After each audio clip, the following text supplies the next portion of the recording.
Welcome to Downshift podcast. I think this is episode 5. I don't even know. I've lost count because we've done so many of them.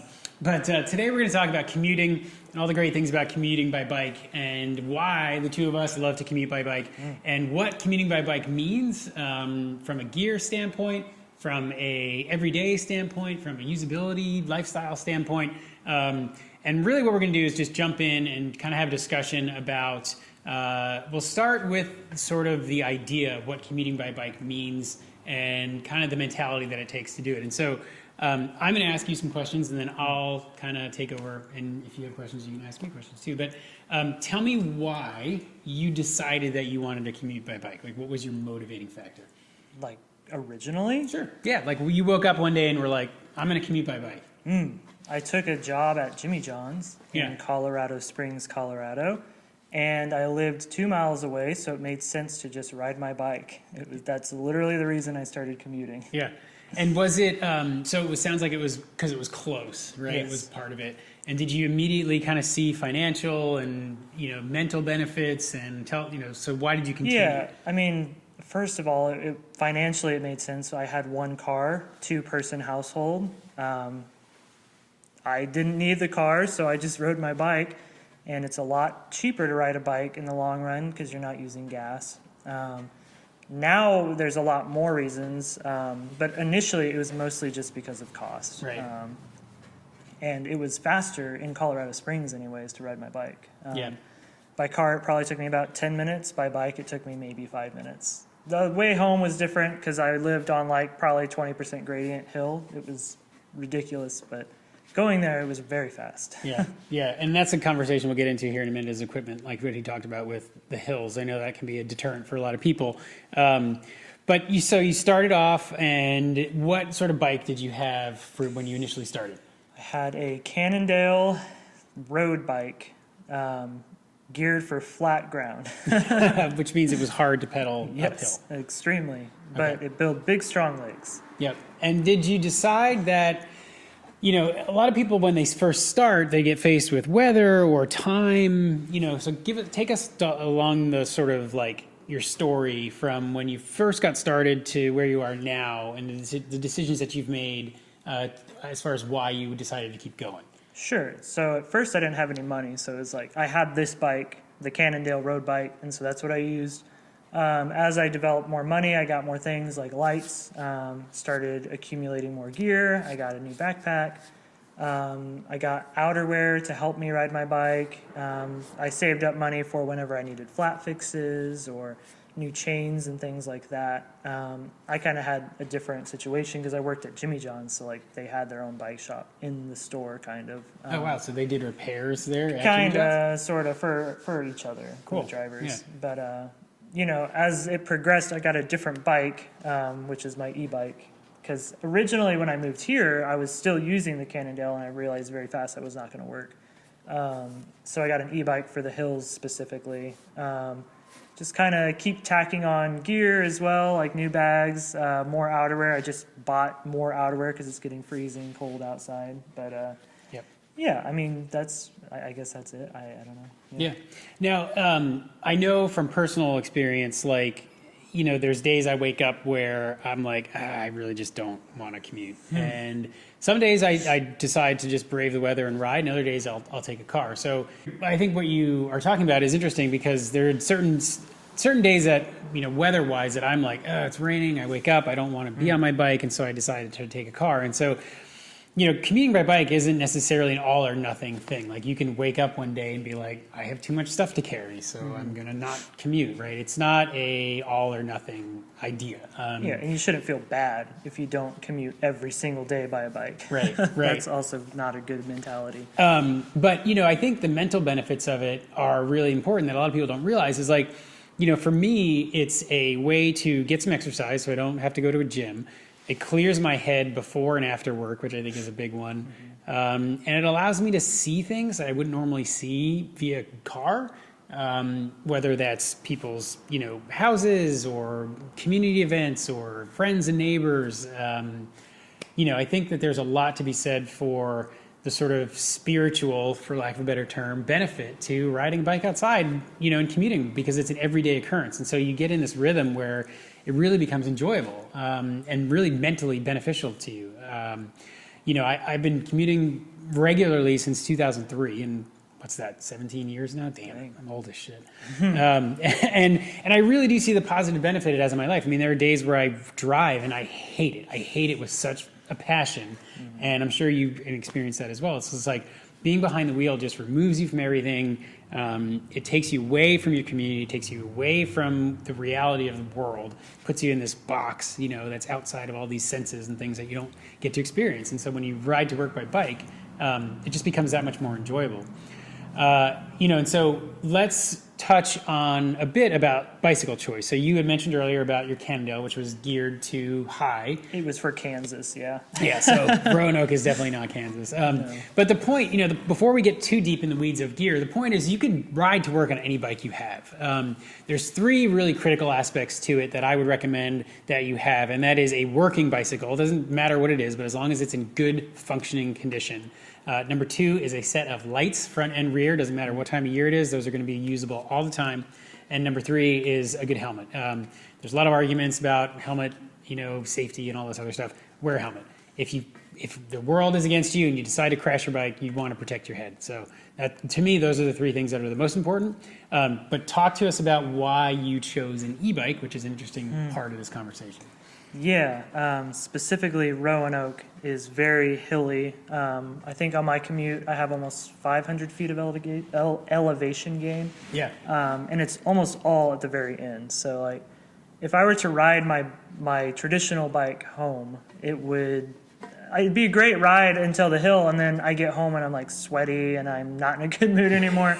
So it's nice to have the e-bike. I could even turn off the e-assist until I get home and then just crank it up for the hill. But it sort of alleviates me having to worry about that whenever I get home. So it makes it easier to choose the bike every day, especially on windy days, rainy days, hopefully snowy days soon. I'm really looking forward to riding it in the snow. I haven't done that yet, but. Yeah. The e-bike just, it makes it easier to ride a bike every day, and I can choose how much I want to work, and I'm still riding a bike. I'm still getting all of the benefits of riding a bike, but it's a little easier on me, and I don't have to worry about my clothes getting sweaty or, other hazards, I guess, of riding a bike around all the time. Yeah, I mean, you're not killing yourself, which is a big part of the draw to that, right? It's like if you're not familiar with an e-bike, what Josh is referring to is a class 1 pedal assist bike. So he still applies force to the pedals, but the bike kind of gives him an additional power level. And so it's equivalent to somebody sort of pushing you from behind, but you still need to do some work, right? But it takes away the hills. It allows you to ride farther with more comfort and without total exhaustion. Yeah. So that's kind of the benefit is like you can jump on that when you're tired and still get to work in time, and still get the benefits of it. Yeah, you really notice it on hills and wind, because I always have a headwind going back home too. Yeah. So it's like I'll be like just cranking, and I'll look down and I'm going like 5 miles an hour on a normal bike. And this one, I can go like 15 pretty easily. So it's easier. I don't know. And I have like a 5.5 mile ride, so it sort of alleviates a lot of issues. Right. Yeah, I think e-bikes for many, especially for commuting, try one. If you haven't tried one yet, try it. It will absolutely change your mind and your attitude towards commuting if you try an e-bike. And to continue the gear conversation, a lot of the other stuff to talk about is things like clothing choice and bags or ways to carry gear. What sort of stuff do you like for your bag choices? When I'm on my e-bike, I don't have a place to put a frame bag, so I use a chrome, what are they called? Chrome... shoulder bag. Yeah, it's like a shoulder bag over the side, and then it has a little strap up here, but it's waterproof, so if it's raining, I can wear that. It has just one giant big pouch, so I can just stuff whatever in there. I bring my food and all kinds of stuff in it, and I don't have to worry about space. But when I'm on my Surly, which has a lot of racks, I usually use a frame bag. It goes on the handlebars. I can really load that bike down. It's basically set up for bike packing. So if I really wanted to, I could bring a crap ton of stuff to work. Right. But Yeah, that you asked about bags only. Yeah. And so just to kind of touch on that a little bit more, probably the number one accessory people add to their bike for commuting is a rear pannier rack. And so that would allow you to add both panniers on either side of the rear wheel and a bag on top. And so you see a lot of people that do that. They have, waterproof panniers from Ortlieb. They have, full-on garment bags. You can put suits inside. You can go crazy with those racks, and you can hold a ton of weight too. Yeah, comfortably. Yeah, right. And especially if it's flat.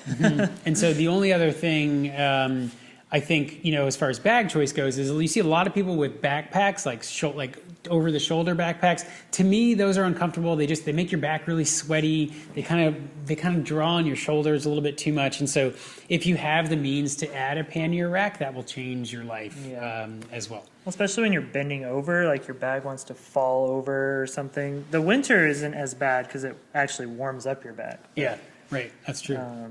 That's only when it gets really cold. I mean, I was sweating on the way over today, and it was slightly uncomfortable. But yeah.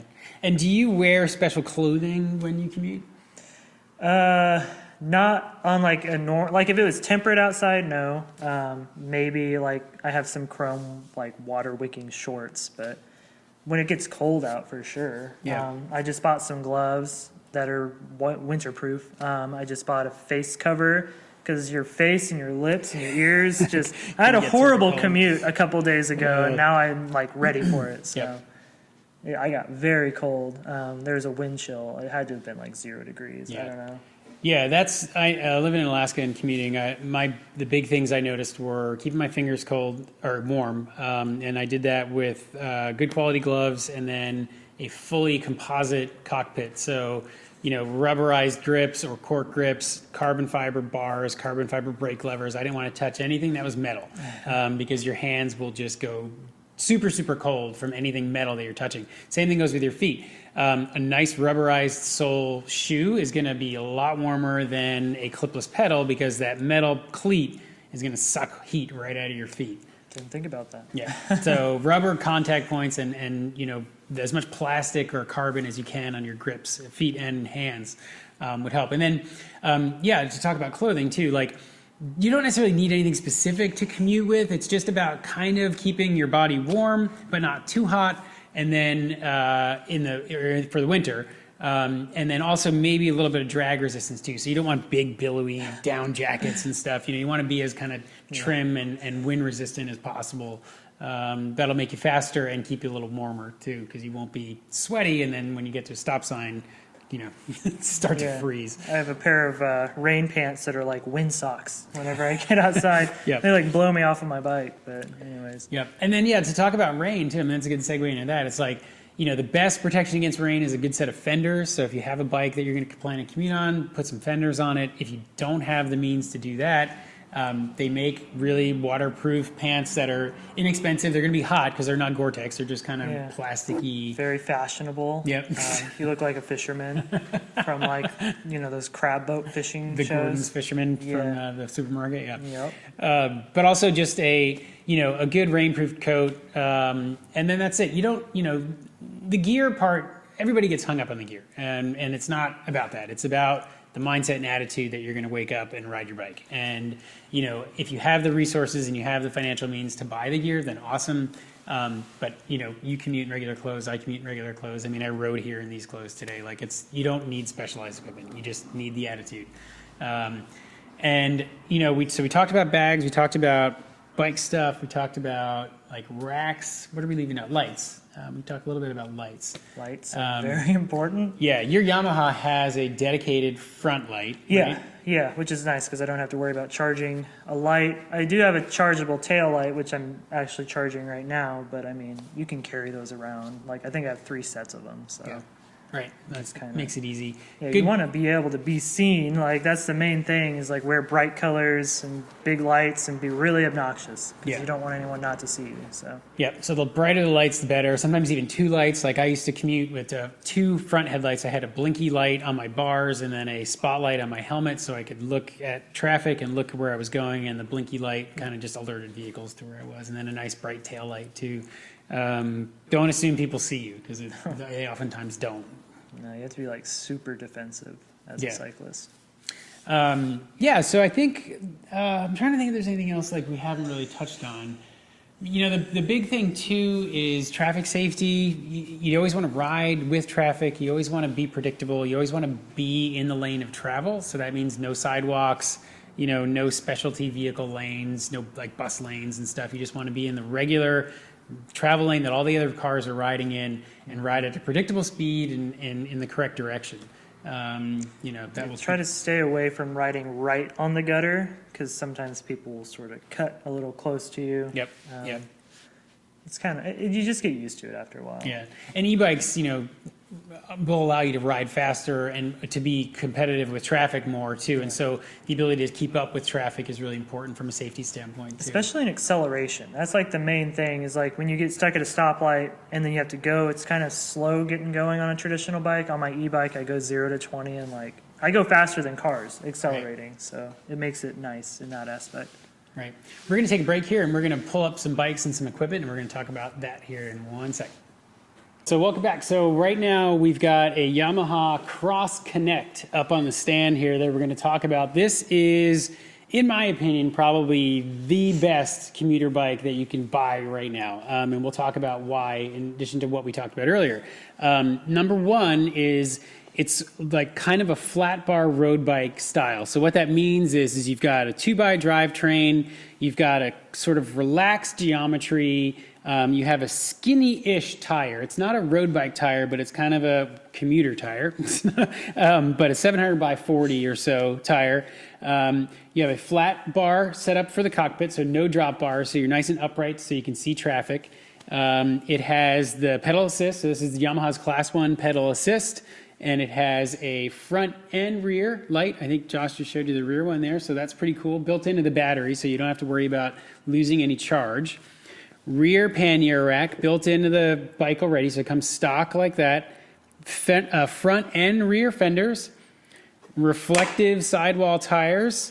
Josh just actuated the kickstand there, so it comes with a kickstand, and it has a bell.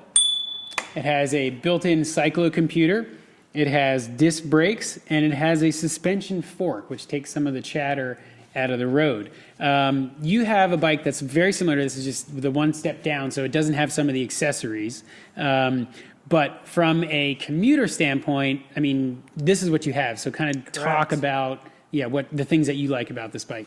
Well, as you're talking, the flat bar is nice because it keeps you upright, so you can kind of look around.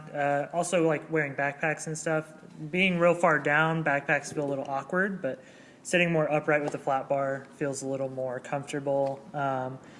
The skinnier tires, like the commuter tires, I think I've had 2 flats maybe, and I ride on a really garbagey road, I guess is what you'd call it. And I've only had 2 flats in, 10 months since I've had it. So the tires are really strong. They're narrow, so you go a little bit faster.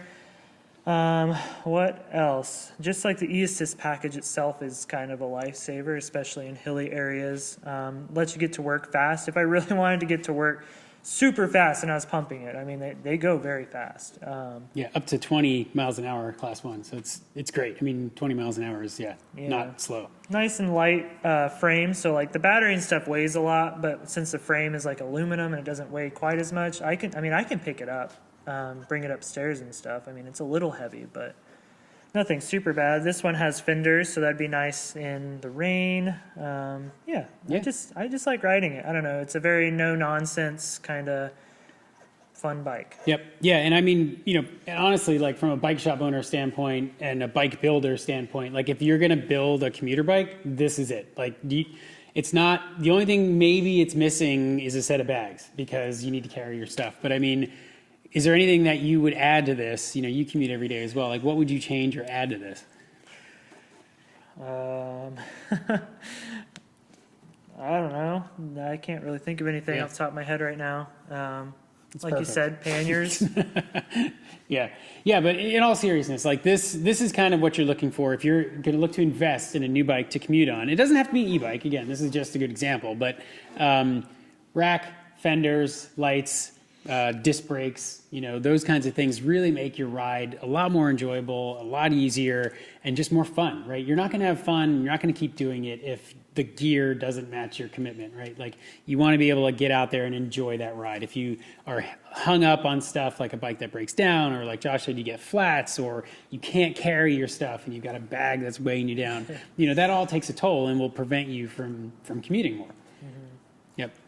I can't think of anything else to really talk about this Yamaha. It is for sale on our website, downshiftbikes.com. We also have it here at the showroom in Roanoke, Virginia. So if you're in the Roanoke area, come on by and check it out. We will have more commuter bikes for sale as well. So feel free to check our website. We've got all of our inventory on downshiftbikes.com. So much for that. And the one last thing we wanted to talk about was our AeroPress Go here, which is on the middle of the table. I'm also going to ask you some questions about this. So we have a coffee outside program, and we just started carrying the AeroPress Go for two reasons. Number one, in our experience, it produces probably the best tasting coffee that we brew. And number two, the Go is their new version. And so this will condense and collapse into its own carrying case, which acts as the cup that you can use to brew into, which is pretty darn neat. It's a smaller kit, so it's made for travel or made for coffee outside. And so something like this, all you need is a stove, water, and coffee, and you've got your brewing method and your way to drink your coffee all packaged into one thing. So these are available on downshiftbikes.com as well, $36.99 out the door.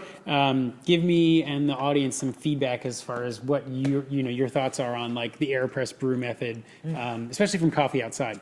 Yeah, I mean, it's small, so like we carry everything out on bikes, so like this would literally fit in like a handlebar bag. We bring a lot of panniers and stuff, but very small profile, so it'd be easy to get out there. It's just really simple. I think it takes like 30 seconds to make coffee with it.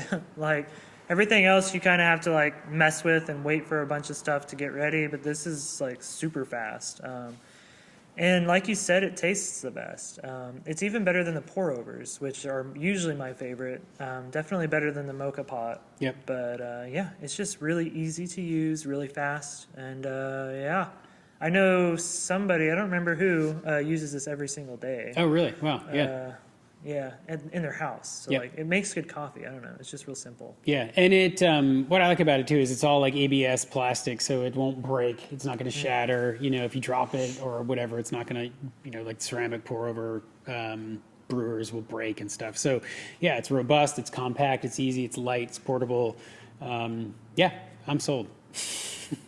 Me too. Thanks very much for watching today, guys. We'll be back with our next episode here in a week or so. We're in the middle of a renovation/move right now, so we might be a couple weeks in between episodes. But hope you guys enjoyed the little review and discussion about bike commuting. Get out there on your bikes. Doesn't matter what the weather's like. We're all into commuting here 365. So enjoy, and we'll see you next time.